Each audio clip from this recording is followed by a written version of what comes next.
Okay, so ngayon, iba kung magde-demo kayo sa akin, dapat 10 minutes lang.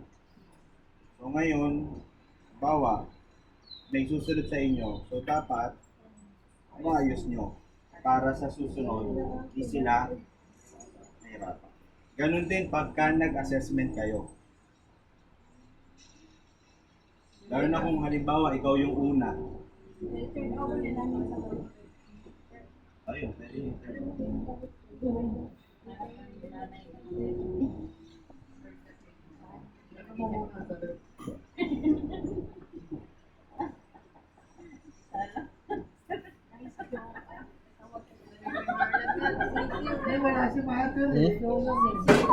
Sir, sino mauna, sir? Hindi ko alam kung kakayanin. Sa trip ko, pantay na lang po. Magde-demo ngayon, sir? Wag, wag. Ayaw mo? Ayaw ata na ito, sir. Oh. Doon na. Pwede next week. Sa Lunes na lang para walang pasok. Ito yung beef optional lang yan. Susumbag ko.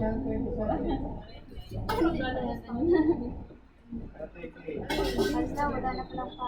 Please na. Nandun na nga sa ano eh. Okay, next demonstration is number 6, washing and sterilization. Ikaw na mag-video. Malay na ako. Diyan Diyan na lang ba? Okay na yan, diyan na. Kaya naka-prepare na yan. Ano yan? Isip ko tayo. Ayaw. Bakit may ganyan, sir?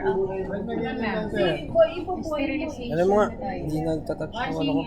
Okay. Hindi talaga yan eh. Gaganyan mo na lang kasi may and times na. sterilization.